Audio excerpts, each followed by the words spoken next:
The Florida Podcast Network, the voice of Florida.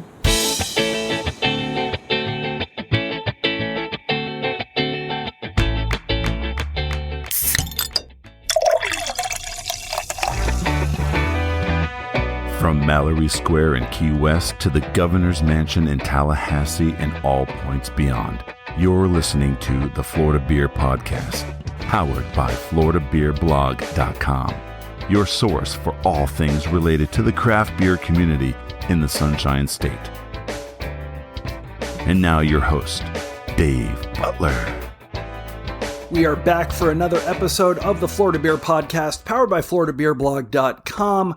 Before we gas you up with today's episode, obviously we want you to find us on social media at FloridaBeerPodcast.com, FloridaBeerBlog.com, Instagram and Twitter, we are at Florida Beer Blog. Facebook, it's FL Beer Blog. And you can also find us as a proud member of the Florida Podcast Network on FloridaPodcastNetwork.com. And if you're also on Facebook, make sure to find our hidden little alcove of the interwebs. Just search for FPN Insiders, and that'll give you a good insight into all the great things that are coming soon to the network, like this episode about a gas station. I know, it's kind of strange, but trust me, if you look up Mendez Fuel on social media, especially Instagram, what you're assuming you're going to find is a gas station in Miami, a couple blocks away from Calle Ocho. What you're going to find is an alcove of awesomeness, an oasis of good eating, a gastronomic cornucopia of amazing wines, phenomenal foods, both prepackaged and keto, which makes me happy, or made right then and there, wonderful coffees, and of course, beer, glorious beer, rare beer, both in cans and in one of Miami-Dade's first crowler fill stations. So we're going to talk to Andrew Mendez. He's one of the Mendez brothers that owns and operates Mendez Fuel, about how they took a little Mobil Mart on Coral Way and decided to turn it into one of Miami-Dade's finest spots for craft beer. Crack open a beer, here we go.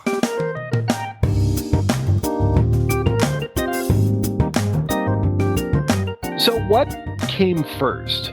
The desire to build a gas station / own a gas station, or the desire to have this incredible craft food, beer, wine experience?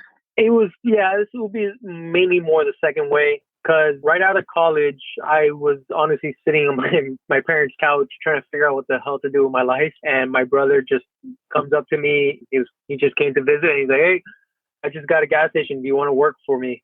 And yeah, I guess I have nothing else to do. Because baseball was kind of my life at that point. And I was just like, I just finished. And I was like, I'm not going to go that route of playing the minors or anything like that. So I'm just like, I got to stick to the real world, you know? So yeah, he's like, "Yeah, I'll go work for you." I started at the register, and just to kind of get a hang of things. And little by little, I started trying to take things over, like trying to do some orders, you're talking about cigarettes to counting money, and then beer. I started taking over the beer, and I just noticed, I'm like... Yeah, it's kind of interesting because with your location, and, obviously with the outside, it looks like kind of a standard Mobil Mart, and most gas stations, especially here in the state of Florida, aren't exactly known for anything. So What made you start on deciding to not re-energize, but I guess re-envision what your particular little gas station was going to be doing with the beer? So one of my distributors, I asked my distributor, "Is there anything like cool?" Or like, he's like, "Hey, look, try these beers." There's obviously Jemmy. They had Jemmy at that. And I think Lagunitas just started distributing. Like, they just like kind of started hitting the market. And I'm like, okay, let's try it out. I really didn't know much about craft beer, honestly. And I started bringing it in, and I started drinking some of this beer just to see what the hell I'm trying to sell here. And I fell in love. I fell in love with, just all these different type of beers, because growing up, especially Miami, it's all about Presidente or Corona. That's what they kind of push in your face. And I started seeing all these other different beers. And I started telling my brother, I go, look, I think Brown, at that time it was Brown, they were the ones like carrying Funky Buddha, Cigar City, stuff like that. I go, look, I think this is something that we should kind of get into. He's like, okay, let's get a little rack. He bought me a little rack, like fill it up with craft beer. I started putting it there, and honestly, it just started taking off. And that's amazing. Off. Yeah. And that's amazing because even now, Miami-Dade is still trying to cultivate very strongly that craft beer identity and community. So were you surprised on how quickly the craft beer took off, being completely so close into the It really shocked me how quickly it took off, especially social media was just taking off at that point. You're talking about almost 12 years ago when we started. So I'm lying. We bought the gas station 12 years ago, and it probably took about a good 2-3 years to start implementing all this stuff. And so it's, you're talking about almost, 10 years around there, or give or take that number. And it just, it was very surprising how many people were coming in, and then people asking me, oh, can you get this beer from this place? Can you get this beer from that? And I'm like, I'm still trying to figure out who does, what brewery makes what, and it just to the point that my brother's like, okay, we need more racks. So, well, it's funny because not only do you have that and you go in and you've got some amazing selections, but you also do crowler fills right then and there. Yeah. So I started doing a little research about, just reading up online, like about, just about craft beer overall, just trying to stay up to date on everything and see what's going on. And I started reading about growlers. So I'm like, oh, okay, what's this about? And I do a little bit more research about that. And I'm like, okay. And then I found a gas station in Savannah, which that's where I went to school, was in Savannah. I played baseball there for Savannah State University. And I realized, oh, there's a gas station that has it right behind the register, 6 or 8 taps to fill growlers. I'm like, oh my God, that's genius. And I'm like, let's go. I go check it out. Me, my brother, and my father, we went to go check it out. And by luck, there was another store it was called the Growler Store, that just did growlers too. I'm like, oh, this is happening, this is something that's going on, And we came back and we're like, okay, we found a spot to do it. And it wasn't very easy to get like tech to like calling line tech to install this. They're like, you want to do this here? Like, really? Like, and I'm like, yeah, this is what we want to do. And they're like, okay. They're like, at a gas station? All right. And we did it. We started with 8. It did so well. My brother goes, let's put another 8. I'm like, okay. This year, I don't know how the hell I'm going to fill up 16 now taps, And no, it started. We did a little piece for Deco Drive, and little by little, more people kept picking us up or doing interviews or stuff like that. And it just became like this little word of mouth of a gas station for us. And some people like to call like this is like a little hidden gem for them, and it really has made a difference. And then maybe a year later, I found out about growlers and the canned version of a growler, and that made it jump even more for our business, because we're really the first people in Miami to have a growler system, even before some breweries. Yeah. Interesting. And so with the beers that you're getting both in kegs to fill crowlers and the ones that you have canned, it's amazing the selection that you have, because you're getting a lot of beers that I never actually thought were coming down to South Florida. I mean, you've got people like Bay Cannon in Tampa. You got a great selection from Ology all the way up in town. How are you getting these? How are you deciding on which beers to carry? And how do you try to curate something that will speak to not just your regulars, but also the city of Miami as a whole? So pretty much like getting all those beers, honestly, if I could give any advice to anybody that has a business or anything, the best thing you could do is just listen to your customers and see what they want. That is the biggest key for me. and just hearing like them ask, hey, can you get this brewery, or do you know if this brewery distributes here, or do you know? And I just kind of try to keep that in my mind, like, okay, when my distributors send me a new list, that's where I try to find these new breweries. I'm constantly on Mondays are probably my worst days, because I just get hit up with inventory of all these distributors, like, oh, this is what we have for this week, and it becomes a lot, because I have to figure out if I have the space for it, or if this beer is any good. And I kind of go to my Bible, which is my Bible for beer is Untapped, and I kind of look up there, see the reviews, see the ratings, and trying to kind of read up on what people are saying about it, and see if that beer is going to work here. There's a haze craze, so I know hazy is always going to work, and that kind of is the key there for me. And then I'm always finding new distributors just by looking for a certain beer sometimes. If let's say Ology, I was like, man, who has Ology? I hit up Ology on maybe social media or an email on their website, and they get back to us. And that's honestly, Instagram has really helped on finding new breweries. That's really has helped with us. And like, we have a brewery, we even have sometimes breweries hit us up and ask, oh, we're going to start distributing down there. We would like to be in your store. You think that will work? Do you think you would like to carry us? And I always honestly like to give people a shot. And I'm not afraid to say no, because honestly, people like trying new things. And if it doesn't do well, it doesn't do well. I mean, there's nothing I can do about that. But I'm okay with trying new stuff. It's honestly the name of the game. People always like new stuff and what's new out there. Yeah. Have you ever had a beer that just came in that you decided to give it a shot, and you couldn't keep it on tap for very long? It just exploded and flew off the shelves? Yeah, I have that on occasion. There's sometimes there's some breweries that have that following. You're talking about Civil Society, when they have something crazy out, a new IPA they give me that always flies off the shelf, or on draft, either or. Cigar City, when they used to, like, in the beginning, like they kind of got away from that format of doing like one-offs and stuff like that. But when they used to make like their white oak with like maybe a blueberry white oak or something crazy like that, that would always fly off the I usually do for my anniversary, when we celebrate our anniversary here, I kind of bring out old bottles of Bourbon County.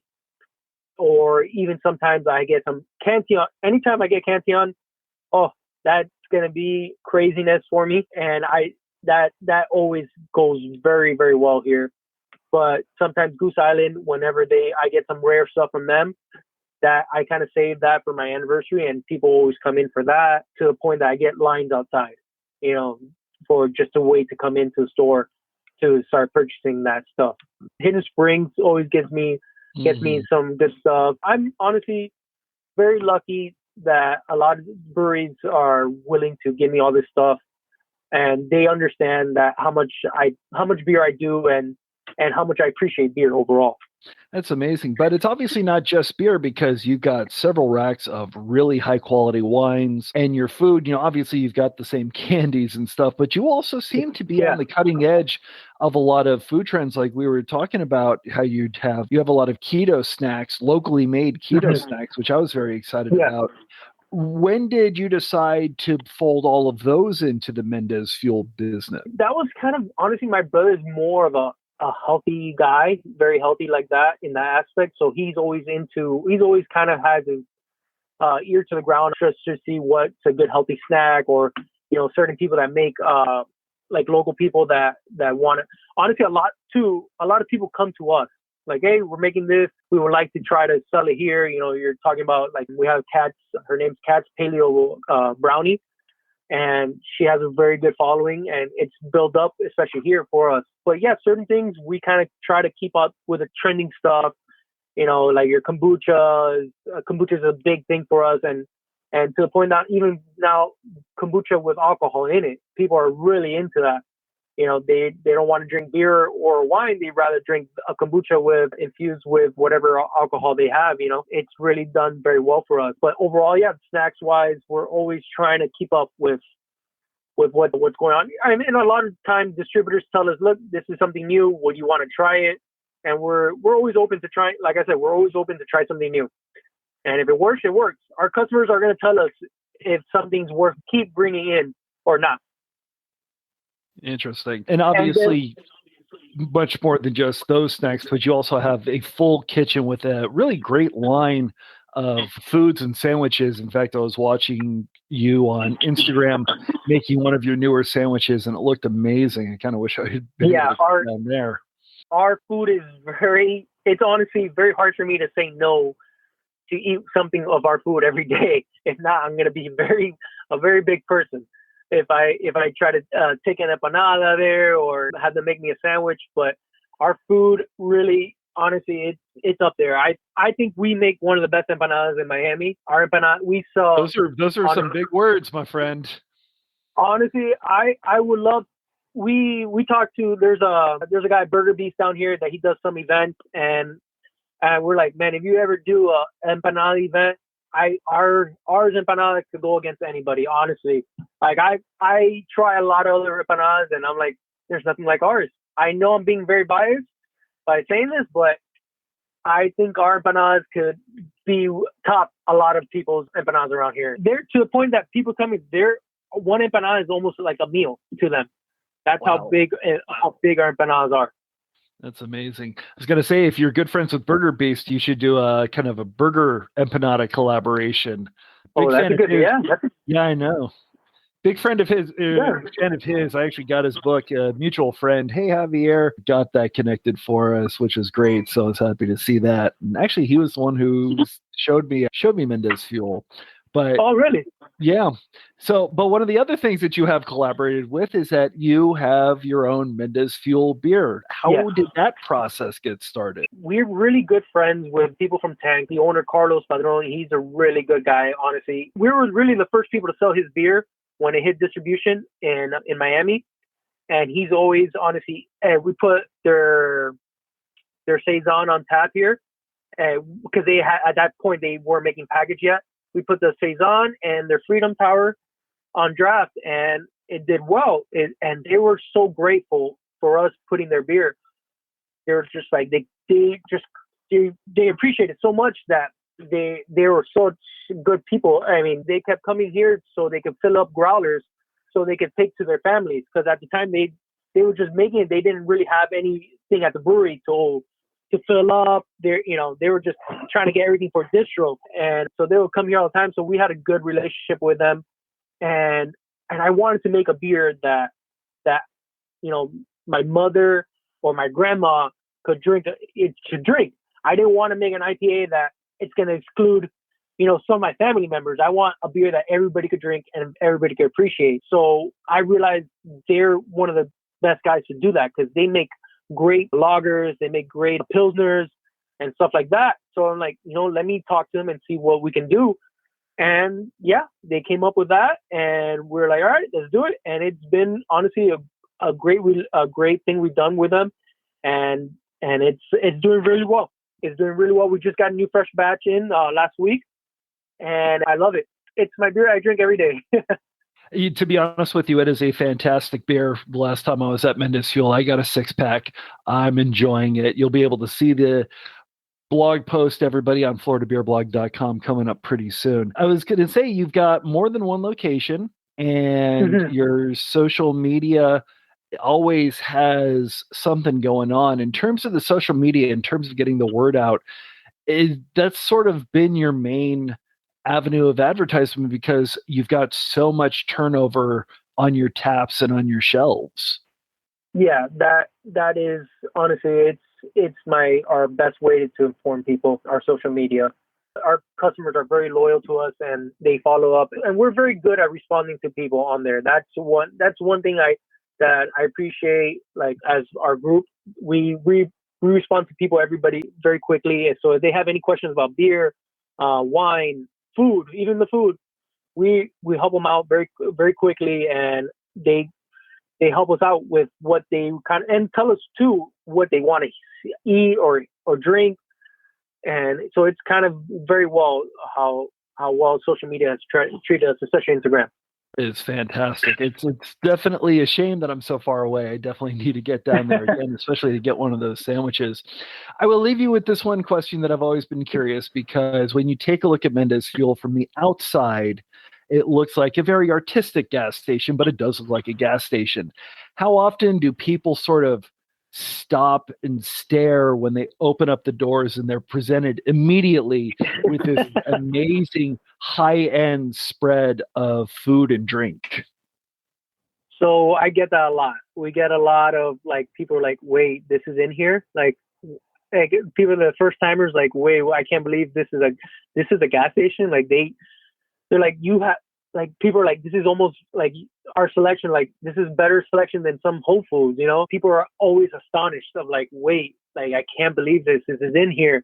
And sometimes it's people that live around here that are like, wait, this has been here the whole time I lived here. Like they can't believe it. They're always like, and they're like, what? I mean, how can I keep up to date? I'm like, Mendez Fuel on Instagram. And they're like, okay, and they'll follow us right there. But people are like, wait, you have this amazing beer, you have this amazing natural wine. The thing is, I've got a whole new crowd now with this whole natural wine movement, seeing all these first time customers, like that whole vibe. What I got with the craft beer, that whole new customer, I'm getting it now with the natural wine section. And people are just like, oh my God, I can't believe this. Like, this is a gas station. And they're just astonished. And it's really fun. It's really fun just like seeing that moment with that person and that almost like gaze, like stargaze, you know? So it's fun seeing that again, a little bit happening again, and getting to see new customers and getting to know them, and just, you know, them appreciating our business, you know, because without them, I don't know where we will be right now, you know? That is completely understandable. And I definitely wish you all the best and more. Andrew Mendez from Mendez Fuel, thank you so much for coming on the show. I appreciate it. Thank you so much. I really appreciate it. All right. Thank you again. Nothing's going to prepare you for the moment you open up those doors and are greeted with the sight of rows upon rows of amazing craft beers and wines. Trust me, it is worth the trip. And you're pretty close to some awesome breweries. Obviously, we mentioned the Tank and Beat Culture, people like that, not too far away. We're going to come back with another episode next week. Make sure to hang with us, and hopefully we will see you soon. Keep it locked and drink Florida Craft.